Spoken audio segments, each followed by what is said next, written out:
Ya, saudara, Tuhan mau kita ini memiliki pandangan yang berbeda dengan orang-orang pada umumnya, terutama dalam pergaulan kita. Dan saya seringkali banyak mendengar orang-orang mengatakan, Pak, kita tidak mampu untuk mengatasi persoalan ini, persoalan itu. Kita ini lemah, kita ini susah, Pak. Kita ini bukan orang-orang pintar, kita ini bukan orang-orang yang punya sekolah tinggi dan lain sebagainya. Ayat mengatakan Yesus menggunakan apa yang kecil untuk mempermalukan apa yang besar, ya, atau yang kecil atau yang lemah untuk mempermalukan orang-orang yang kuat. Ya, seharusnya berpegang kepada apa yang dikatakan oleh Yesus. Salam, selamat pagi sahabat Bethlehem yang berbahagia. Tuhan Yesus pasti memberkatimu sepanjang hari ini. Saya ucapkan selamat datang di acara mujizat setiap pagi. Doa dan harapan saya serta kami semua tim, kiranya Tuhan Yesus memberkati iman dan keluarga. Biarlah Tuhan Yesus memberkati keluarga dan anak-anakmu, memberkati pekerjaanmu sepanjang hari ini, usaha dan karirmu, memberkati sekolah dan perkuliahanmu, memberkati pelayanan dan keluarga hamba-hamba Tuhan. Khusus bagi teman-teman kami yang sedang sakit, baik yang ada di opname di rumah sakit dan di rumah. Kami berdoa sungguh-sungguh kepada Tuhan, kiranya hari ini engkau disembuhkan oleh Tuhan. Saudara boleh pulang dan berbahagia. Kami ucapkan terima kasih bagi seluruh hamba-hamba Tuhan yang melayani di setiap pagi di acara mujizat di pagi hari ini. Bagi Bapak Ibu yang sudah mensubscribe, saya ucapkan banyak-banyak terima kasih. Yang belum, mohon kemurahan hatinya hari ini subscribe-lah channel ini. Ajak keluargamu semuanya mensubscribe dan lonceng. Selamat menikmati. Tuhan Yesus pasti memberkatimu sepanjang hari ini. Salam Tabgap. Haleluya, kita menyanyikan satu pujian, Yesus harapan. Yesus harapan jiwaku, Yesus pelepas dosaku, yang pohon selamat dan ketenanganku. Yesus dia harapanku. Sekali lagi, Yesus harapan, Yesus harapan jiwaku, Yesus lepas dosaku, ya pohon selamat dan kesenanganku. Yesus dia harapanku. Bapa di surga, terima kasih untuk kemurahan-Mu. Saat ini di acara Miracle Morning, kami mohon kemurahan-Mu. Saat ini kami mempersiapkan diri untuk menikmati hadirat-Mu lewat firman-Mu. Berbicaralah kepada kami Tuhan, sebelum kami memulai aktivitas kegiatan kami semua. Kami mohon belas kasihan Tuhan. Ini doa kami menyambut firman-Mu di dalam nama Tuhan Yesus Kristus. Haleluya, amin. Salam bagi saudara-saudara sekalian umat Tuhan, biji mata Tuhan yang sangat dikasihi oleh Tuhan. Pagi hari yang indah ini kembali kita berjumpa atau kita bertemu dalam satu acara yang luar biasa, itulah Miracle Morning. Dan sebelum kita melaksanakan aktivitas kegiatan masing-masing, sebelum kita semua bekerja, beraktivitas, mari kita sama-sama ada dalam hadirat Tuhan. Kita sama-sama ada di bawah kaki Tuhan, terutama menggunakan telinga kita untuk mendengarkan Dia yang berfirman. Dan kita yakin dan percaya bahwa firman adalah segala-galanya, dan Dialah yang menuntun kehidupan kita dalam perjalanan kehidupan kita, sehingga kehidupan kita adalah orang-orang yang tetap berkemenangan, orang-orang yang memiliki pondasi yang kuat dalam pelayanan, pengikutan, pengiringan kita kepada Tuhan. Oleh sebab itu saya mau menyampaikan di dalam firman Tuhan satu pengharapan bagi kita, supaya di hari-hari ini kita semakin melihat bahwa perjalanan kehidupan kita adalah perjalanan yang ditandai dengan iman dan pengharapan kepada Tuhan. Sama seperti pribadi-pribadi ini yang saya mau terangkan dalam Bilangan 14 ayatnya yang ke-24. Kita Bilangan 14 ayat 24. Tetapi hambaku Kaleb, karena lain jiwa yang ada padanya, dan ia mengikut aku dengan sepenuhnya, akan kubawa masuk ke negeri yang telah dimasukinya itu, dan keturunannya akan memilikinya. Demikian firman Tuhan. Kaleb adalah teman daripada Yosua. Mereka berdua adalah merupakan utusan daripada Musa. Pada waktu itu Musa mengutus mereka, mengutus tanah Kanaan, ya, mengutus ke tanah Kanaan. Saudara yang dikasihi oleh Tuhan, dua pribadi ini bersama 10 rekan-rekan yang lain. Jadi mereka berjumlah 12 orang yang diutus untuk mengintai tanah Kanaan.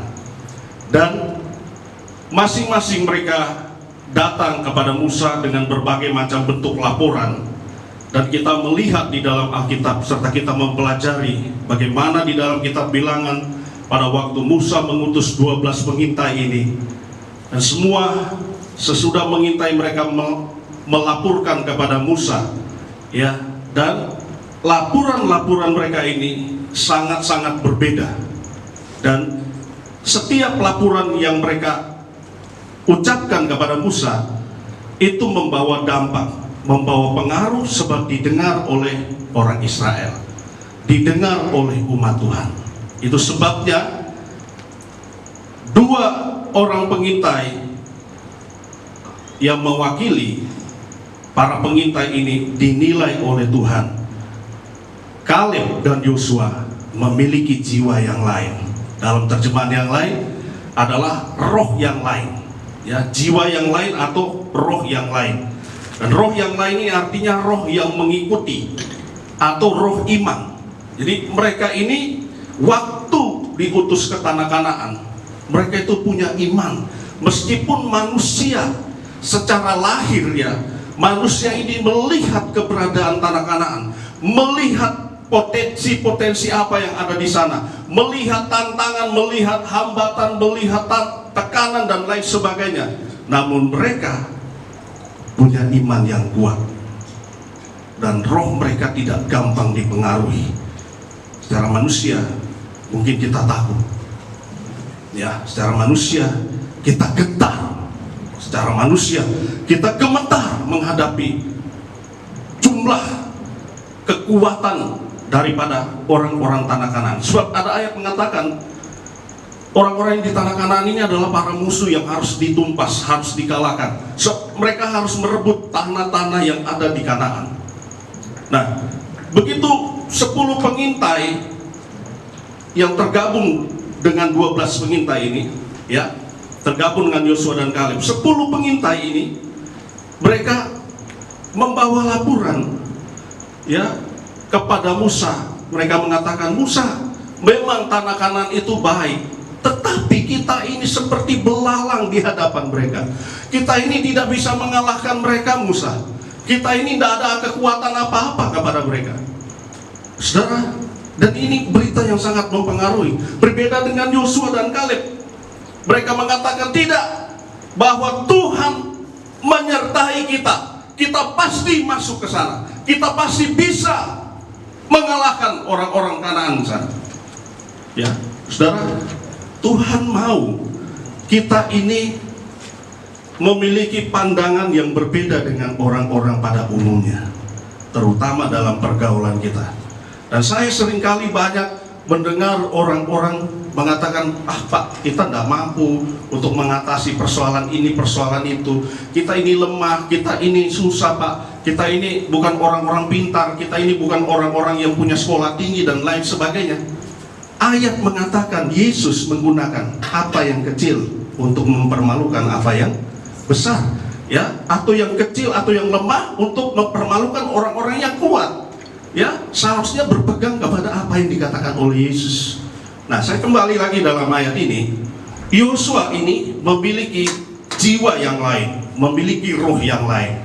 Roh mereka itu tidak gampang terkontaminasi dengan roh-roh orang-orang yang ada pada saat itu. Begitupun saya dan saudara dalam perjalanan kita menuju tanah Kanaan yang sesungguhnya. Itulah dimana kita nanti akan menantikan kedatangan Tuhan pada kali yang kedua.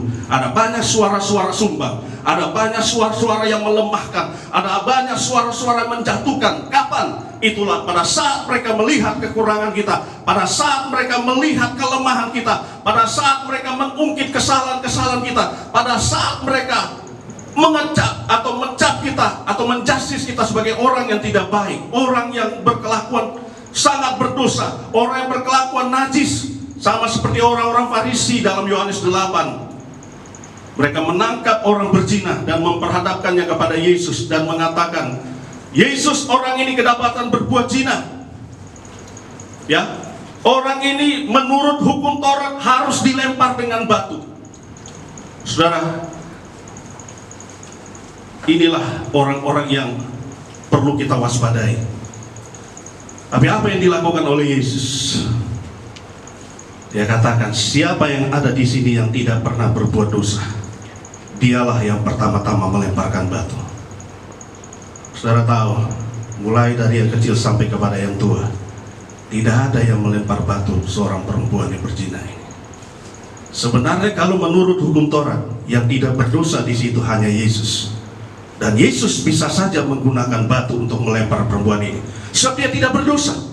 Tapi mengapa Yesus tidak menggunakan hak tersebut? Sebab Yesus itu tidak menghukum.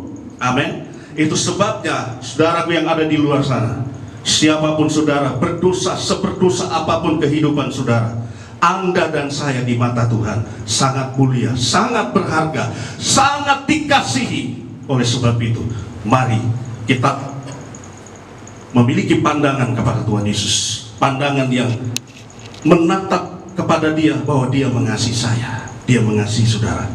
Ya, saya kembali lagi dalam kisah Kaleb. Kita harus memperhatikan pergaulan kita dengan siapa. Kalau pergaulan kita buruk, maka hal-hal yang buruk itu bisa tertransfer kepada kita. Itu sebabnya kita segera ambil tindakan supaya kita segera keluar dari hal-hal yang tidak baik. Jangan seperti 10 pengintai ini. Ya, Yosua dan Kaleb berbeda. Mereka berbeda jiwa mereka, pengikutan mereka berbeda, pelayanan mereka berbeda, semangat mereka berbeda, pandangan mereka berbeda dengan 10 pengintai. Ya, so, mereka punya Tuhan yang mereka percaya, mereka punya iman yang hebat, mereka punya iman yang dahsyat, mereka punya iman yang bisa mengalahkan kemustahilan. Hidup di tengah-tengah zaman yang sekarang serba sesuatu yang begitu canggih. Ya, kita hidup di era globalisasi yang luar biasa. Kalau kita tidak punya iman yang kuat, fondasi dasar kehidupan yang kuat terhadap Tuhan Yesus, kita bisa terbawa oleh arus, kita gampang terjerat, kita gampang terjebak, bahkan kita bisa mengikuti orang-orang yang tadinya mungkin ada bersama-sama dengan kita. Ya, saya pernah mengatakan kepada seseorang, kalau kamu sifatnya kamu seperti ini, kita jelas berbeda. Ya, kenapa? Sebab kalau dia hanya hidup dengan merasa sesuatu itu mustahil untuk dijalankan, mustahil untuk dipraktekkan, ya, kita harus ambil kesimpulan, kita berbeda. Dunia berbeda dengan orang atau anak-anak Tuhan. Amin. Orang-orang dunia ini berbeda dengan anak-anak Tuhan. Amin. Kita lihat saja ikan di laut. Laut yang notabene bergaram, tapi ikan itu tidak bergaram. Puji Tuhan. Malah ketika dia harus kita konsumsi, dia harus dikasih garam. Puji Tuhan. Saudara, ikan yang mati juga kalau di arus dia akan terbawa arus, tapi kalau ikan yang hidup dia akan melawan arus itu. Sama juga dengan Raja Wali. Kekuatan angin sehebat apapun angin itu, Raja Wali mampu terbang melawan angin. Saudara, kalau kita sedang menaiki pesawat, kalau sudah digoncang dengan angin luar biasa, kita udah penuh dengan ketakutan. tapi Raja Wali, angin badai sekalipun dia bisa melewati. Anak-anak Tuhan, dimanapun engkau berada, engkau mampu melewati badai. Bersama Yesus engkau mampu melewati. Bersama Yesus engkau tetap kuat berdiri. Bersama Yesus engkau selalu ada dalam kegerakan yang luar biasa. Oleh sebab itu, miliki roh iman seperti Yosua dan Kaleb. Roh yang mempercaya bahwa Allah beserta kita, Allah menyertai kita, Tuhan Yesus bersama kita. Tuhan Yesus itu sehingga dikatakan namanya Immanuel, ya, Allah menyertai kita, Allah bersama kita, atau Allah di pihak kita. Ada ayat mengatakan kalau Allah bersama kita, siapa lawan kita? Setan tidak akan bisa melawan. Siapapun, ya, umat Tuhan adalah umat yang dibekali oleh Tuhan dengan kekuatan yang luar biasa, memiliki power yang luar biasa. Oleh sebab itu umat Tuhan, tidak perlu engkau takut, tidak perlu engkau cemas, tidak perlu engkau khawatir, tidak perlu engkau merasa kehidupan ini tidak ada yang memperhatikan. Ingat, Yesus selalu ada beserta dengan kita. Sejak kita dari kandungan sampai saat ini, kalau Tuhan Yesus tidak bersama kita, hidup kita dalam bahaya. Amin. Itu sebabnya kita syukuri kita masih bernafas, kita kuat, kita sehat. Namun bukan berarti kalau engkau sakit, engkau lemah, bukan berarti Tuhan tidak di sisimu. Tuhan juga ada di sisimu. Tuhan juga ada bersamamu. Miliki roh iman seperti Yosua dan Kaleb. Di tengah-tengah kemustahilan, mereka mampu menerobos. Dan apa buktinya? Mereka tetap hidup sampai mereka memasuki tanah Kanaan. Oleh karena itu, maukah kita, maukah saudara dan saya masuk pada tanah Kanaan rohani? Itulah di mana suatu negeri, suatu tempat di mana Tuhan memelihara kita untuk menantikan kedatangannya pada kali yang kedua. Oleh sebab itu kita perhatikan perjalanan hidup kita, miliki roh iman yang sama. Itulah roh yang seperti Yosua dan Kaleb, yang mempercayai bahwa Tuhan sanggup mengalahkan musuh-musuh kita, bahwa Tuhan sanggup menyelamatkan hidup dan menolong kita. Tuhan Yesus memberkati. Mari kita berdoa, dan saya mau doakan siapapun kau. Mungkin kau lemah imanmu, mungkin kau dalam keadaan tidak berdaya, mungkin kau butuh pertolongan manusia tidak bisa menolong. Pandang kepada Tuhan. Tuhan bisa memakai siapapun untuk menolong saudara. Haleluya. Hidupku ada dalam tangan Tuhan. Amin. Hidupku ada dalam hidupku ada dalam tangan Tuhan. Dia lukiskan aku di telapak tangannya. Aku berharga di mata Tuhan. Aku berharga di mata Tuhan. Engkau berharga di mata Tuhan. Engkau berharga di mata Tuhan. Tak seorang pun dapat menebus hidupku. Tuhan pada kayu salib. Sementara musik mengalunkan pujian ini, saya mau doakan saudara-saudara sekalian. Hidup saudara dan saya sangat berharga di mata Tuhan. Milikilah roh iman yang kuat. Kita sedang berjalan menuju tanah Kanaan. Banyak peperangan yang kita hadapi. Namun yakinlah bahwa bersama kita itu bukan orang biasa. Bersama kita bukan siapapun dalam dunia ini. Itulah bersama kita Yesus, yang merupakan Tuhan di atas segala Tuhan, Raja di atas segala Raja, Tuhan yang dapat mengalahkan apapun. Mari kita berdoa. Tuhan Yesus, Engkau mengenal setiap hati kami semua. Mungkin kami sedang mengalami pergumulan yang berat, pergumulan yang hebat. Mungkin tidak ada orang yang melawat kami dalam kesusahan kami, dalam kesakitan kami. Engkaulah Tuhan sumber pertolongan. Engkau menolong kehidupan kami, kuatkan iman kami. Biar kami memiliki roh iman seperti Yosua dan Kaleb, yang mampu menembus kemustahilan, yang mampu menerobos hal-hal yang dimustahilkan oleh manusia. Bagi manusia mustahil, tapi bagi Tuhan tidak ada yang mustahil. Berkati umat Tuhan, berkati seberapa jauh pengeras suara media YouTube ini menjangkau, siaran Miracle Morning ini menjangkau. Engkau dikasihi Tuhan, jamah mereka Tuhan untuk memiliki iman yang sama seperti Yosua dan Kaleb. Tuhan Yesus memberkati, Tuhan Yesus menjangkau mereka. Terima kasih Tuhan untuk kebaikan dan kemurahan-Mu. Kami yakin dan percaya Tuhan Yesus sudah memberkati kami dan memberikan roh yang kuat, roh yang mengikuti Engkau kemanapun Engkau bergerak, kemanapun Engkau melayani. Kami bergerak dalam kegerakan bersama Tuhan, kami bisa, bersama Tuhan kami kuat, bersama Tuhan kami sehat, bersama Tuhan kami mampu menerobos hal-hal yang mustahil. Tuhan Yesus memberkati kami semua. Tuhan Yesus memberkati umat Tuhan. Tuhan Yesus memberkati siapapun di luar sana yang merindukan pertolongan Tuhan Yesus. Tuhan Yesus mengasihi kami semua. Di dalam nama Tuhan Yesus Kristus kami berdoa dan tutup acara ini dalam nama Yesus. Haleluya. Amin.